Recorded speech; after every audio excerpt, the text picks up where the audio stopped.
ya. Itu kan saya melaporkan hakim yang memutus dan panitera pengganti dalam perkara tersebut. Saya tanggal 28 Februari kemarin itu mendapat WhatsApp, Mas. WhatsApp. Ya, WhatsApp dari Pengadilan Tinggi. Isi dari WhatsApp itu adalah memanggil saya untuk datang pada hari Senin tanggal 4 Maret 2024, Mas. Guna dimintai keterangan berkaitan dengan pengaduan saya tersebut begitu. Oke. Majelis hakim tadi menampung, terus kemudian tujuannya apa ya? Kalau tujuannya, saya bilang tujuannya adalah penegakan hukum yang benar. Saya bilang saya tidak mau hukum itu dibelok-belokkan, apalagi penerapan alat buktinya salah, kemudian berlanjut dengan penerapan hukum yang salah begitu. Di Pengadilan Negeri Jakarta Selatan sudah memutuskan memenangkan Pak Zaini Mustafa. Artinya dari segi alat bukti, ini Pak Zaini sebenarnya sudah menang telak gitu ya? Secara hukum sudah terbukti. Sudah menang telak gitu ya? Tetapi, sudah terbukti. Pada proses banding tersebut, banding dari Pengadilan BNT ini dikabulkan dengan alasan yang terlalu dipaksakan atau mengada-ngada. Betul. Oke, baik. Bismillahirrahmanirrahim. Assalamualaikum warahmatullahi wabarakatuh. Teman-teman, saya Aji Jia TV kembali menjumpai teman-teman semuanya. Gimana kabarnya? Semoga selalu sehat dan senantiasa dalam lindungan Allah Subhanahu wa taala. Alhamdulillah, saya saat ini kembali menjumpai Pak Zaini Mustafa di kediamannya Kota Bogor. Berbincang-bincang berkenaan mengenai kita tahu bahwasanya Pak Zaini telah melaporkan hakim yang mengabulkan banding dari Yusuf Mansur dan BNT ke Ketua Mahkamah Agung, Badan Pengawas Mahkamah Agung, dan juga Komisi Yudisial, Pak ya? Iya. Ya, terakhir kali kita update sudah ada pemberitahuan bahwa hakim ini akan diperiksa. Nah, untuk saat ini perkembangannya bagaimana, Pak? Ya, jadi begini Mas Haji, terkait dengan pengaduan atau laporan saya tersebut yang mempermasalahkan putusan hakim ya, putusan hakim dalam perkara nomor 857 Pengadilan Tinggi DKI Jakarta.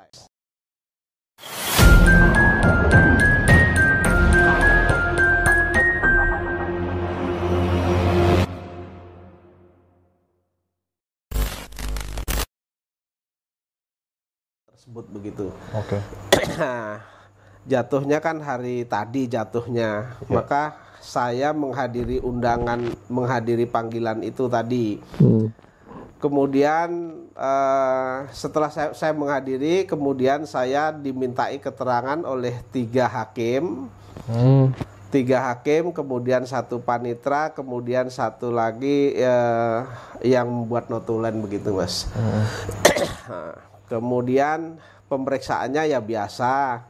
Yang pertama adalah masalah legalitas saya, identitas saya.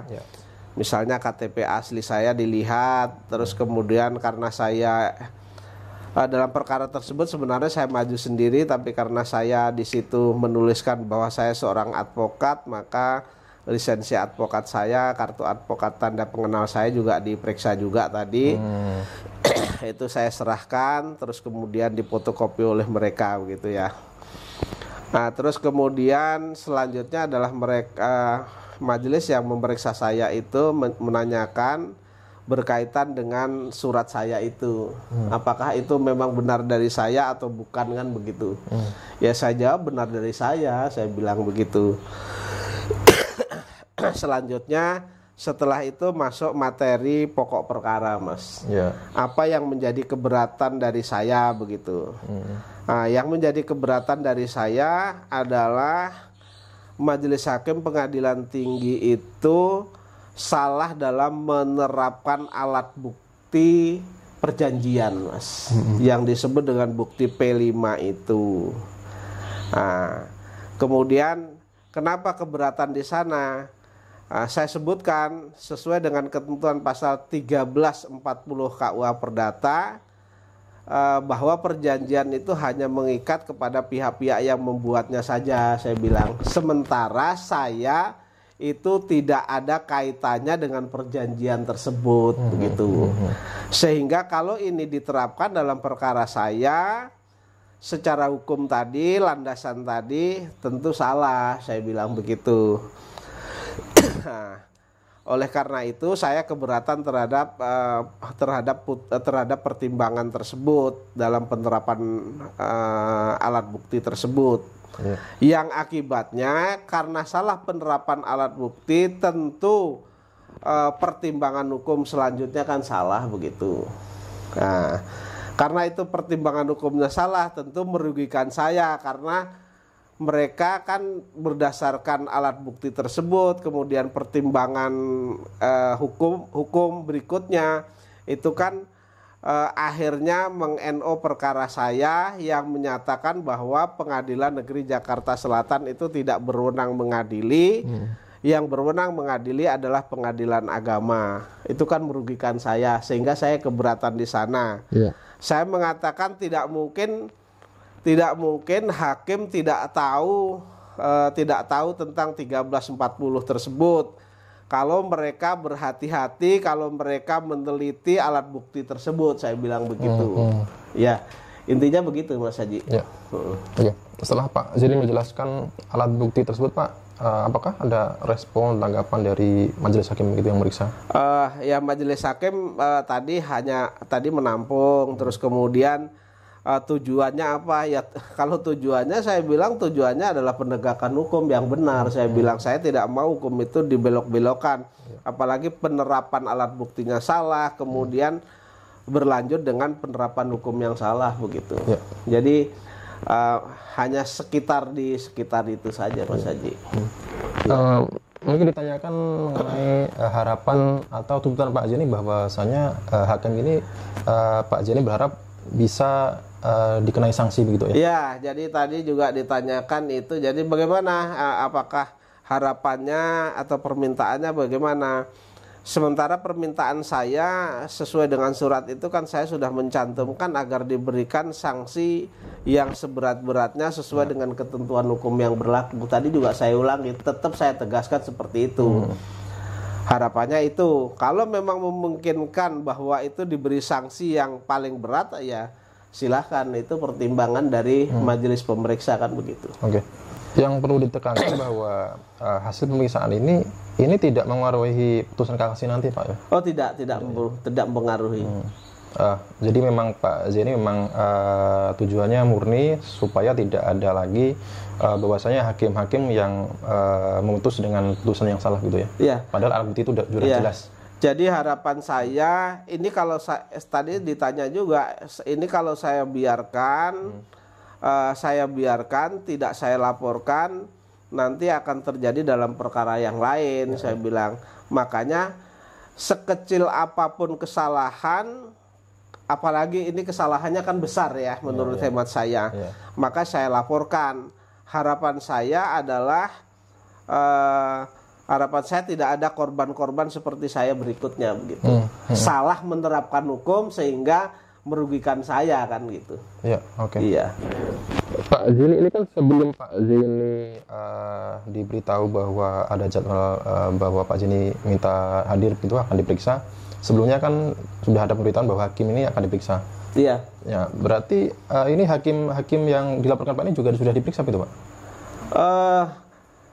Saya kurang tahu persis hakimnya sudah diperiksa atau belum. Sebenarnya ini kan pengaduan saya ke Ketua Mahkamah Agung. Cuman Ketua Mahkamah Agung didelegasikan ke Ketua Pengadilan Tinggi DKI Jakarta.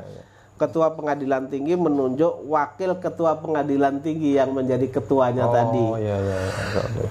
Kemudian didampingi oleh 2 orang, yaitu hakim senior di Pengadilan Tinggi DKI. Gitu. Oke, ini kan respon atas laporan ke Ketua Mahkamah Agung, Pak. Iya. Sementara Pak Zaini kan sudah melaporkan perkara ini ke Badan Pengawasan juga, kemudian Komisi Yudisial. Nah, apakah nanti ada pemeriksaan lanjutan lagi dengan 2 lembaga tersebut atau bagaimana, Pak? Jadi itu kan jadi lembaga antara KY dengan antara Komisi Yudisial dengan Mahkamah Agung itu kan berbeda, tetapi fungsinya hampir sama lah begitu. Jadi kemungkinan besar juga saya nanti masih dipanggil oleh KY, masih dipanggil juga oleh Badan Pengawasan Mahkamah Agung, Mas. Oke. Ini kan hanya baru tanggapan terhadap satu surat. Padahal saya kan melayangkan surat ada 3 begitu. Tapi memang prosedurnya seperti itu Pak ya. Kalau kita melakukan hakim ke Ketua Mahkamah Agung, nantinya Mahkamah Agung akan merespon dengan mengutus pengadilan tinggi gitu. Memang yang begitu prosedurnya Pak? Ada yang langsung diperiksa. Jadi ketika kita mengadukan ke Ketua Mahkamah Agung, ada yang didelegasikan ke Bawas misalnya. Ada juga yang diperiksa sendiri. Ada yang diperiksa yang didelegasikan ke Ketua Pengadilan Tinggi. Itu tergantung dari kebijaksanaan Ketua Mahkamah Agung. Setelah Pak Zaini melakukan pemeriksaan di Pengadilan Tinggi tadi Pak, apakah Pak Zaini sudah yakin begitu Pak dengan apa yang sudah Pak Zaini sampaikan ke hakim yang bertugas memeriksa Pak Zaini, bahwasanya akan memutus adil-adilnya dan yakin bahwa hakim ini akan dikenai sanksi begitu Pak?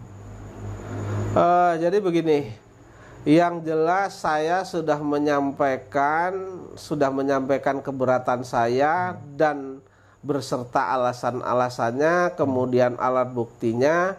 Masalah nantinya yang memeriksa itu nanti berpendapat lain, silahkan. Tetapi harapan saya tetap hakim yang memeriksa saya itu memberikan rekomendasi kepada Mahkamah Agung, ya. Rekomendasinya tentu rekomendasi yang terbaik buat saya, begitu. Setelah dilakukan pemeriksaan Pak Zaini sebagai pelapor dan juga hakim nanti yang akan diperiksa begitu Pak, nanti kapan Pak? Apakah Pengadilan Tinggi juga sudah memberitahukan batas waktu kapan nanti akan ada hasilnya begitu Pak? Jadi tadi ketua ya, hakim ketua yang memeriksa saya itu mengatakan bahwa nanti kan ada berita acara yang harus saya tanda tangani. Gitu. Terus kemudian setelah itu kemungkinan besar, cuman dia tidak mengatakan ini kedua belah pihak akan didengar ya. Artinya saya didengar keterangannya, terus kemudian majelis hakim yang memutus pokok perkara itu juga akan didengar keterangannya. Jadi majelis hakim plus panitera pengganti begitu. Baik. Iya. Setelah itu baru nanti mereka bermusyawarah untuk menyimpulkan apakah ini terjadi pelanggaran atau tidak. Tapi secara logika saja, secara logika umum, bukan orang hukum ini Mas Haji. Kalau perjanjian itu yang buat si A sama si B, ya si A sama si B berlakunya kan begitu. Kalau itu mengandung keperdataan, ya itu yang katakanlah si A si B ini salah satu ada yang meninggal adalah ahli warisnya. Sementara orang lain kan tidak harus bertanggung jawab. Itu logika berpikirnya saja begitu. Tetapi kalau di dalam ketentuan pasal 1340 KUA Perdata itu kan jelas diatur bahwa perjanjian itu hanya mengikat bagi para pembuatnya. Artinya kalau saya itu di luar alat bukti P5 itu, perjanjian antara Bu Ilis sama BMT itu, tentu itu tidak bisa diterapkan kepada saya. Ahli hukum manapun harus mengatakan seperti itu, karena undang-undangnya juga seperti itu gitu. Baik. Iya. Baik Pak. Bagaimanapun juga ini tentunya juga merupakan kabar baik ya, karena laporan Pak Zaini berarti ini memang direspon oleh Ketua Mahkamah Agung Pak ya. Dan kita nantikan respon dari Komisi Yudisial dan juga Badan Pengawasan Mahkamah Agung selanjutnya begitu Pak. Baik Pak, harapan setelah Pak Zaini sudah diperiksa dan juga hakim nanti mungkin akan segera diperiksa juga, seperti apa Pak? Harapan saya hanya satu, Mas. Harapan saya itu bahwa hukum ini ditegakkan dengan sebenar-benarnya, jangan dibelok-belokkan. Artinya pembangunan hukum di Indonesia ini berjalan dengan baik lah begitu. Jangan tumpul ya, artinya kalau mata pisau itu jangan tajam ke bawah tapi tumpul ke atas gitu. Jadi harapan saya diberlakukan seluruh warga Indonesia kan mempunyai hak yang sama di mata hukum. Ketika berperkara ya jangan dipermainkan. Dan hakim itu harus memutus sesuai dengan ketentuan hukum yang berlaku kan begitu. Jadi tidak semena-mena terhadap satu putusan gitu ya. Oke, baik, Pak. Kalau saya lihat putusan dari pengadilan tinggi ini kan sebagian besar hanya copy paste daripada memori banding tergugat 2 atau BMT Darussalam begitu. Iya. Oke Pak Zaini, dan itulah yang membuat Pak Zaini bahwa putusan itu merasa janggal dan ibarat seperti ada udang di balik batu begitu Pak. Betul. Dari segi memutusnya juga mungkin terlalu cepat, tapi itu bukan materi hukum ya. Tapi dari segi materi pemutusannya terlalu cepat. Artinya dari saya mengajukan kontra memori, kemudian dikirim, kemudian diputus itu kan hanya kurang lebih 1 bulan. Ini juga menjadi kecurigaan saya. Tetapi harapan terbesar bagi saya yaitu tadi bahwa hukum di negara Republik Indonesia ini ditegakkan dengan benar. Jadi kalau ada aparat hukum, baik itu dari kepolisian, baik itu dari kejaksaan, baik itu dari hakim ataupun pengacara yang tidak menegakkan hukum yang sebenarnya, harapan saya ya dia dilakukan perlawanan saja begitu. Oke, baik Pak. Terakhir Pak, pertanyaan saya Pak. Nah ini kan terkait dengan perlawanan Pak Zaini di kasasi Pak, ini kan belum banyak media yang memberitakan Pak. Lebih banyak yang saya ketahui adalah memberi judul, memberi narasi bahwa Yusuf Mansur ini sudah lolos, sudah menang dari gugatan Pak Zaini. Nah sebenarnya kan ini belum ingkrah Pak ya, masih ada perlawanan panjang Pak ya. Nah ini bisa dijelaskan ke masyarakat Pak bahwasanya Yusuf Mansur itu belum lolos, belum menang gitu Pak ya. Jadi begini, tadi juga anggota bertanya kepada saya, kan ini perkaranya juga belum ingkrah, tetapi sudah dilakukan pengaduan.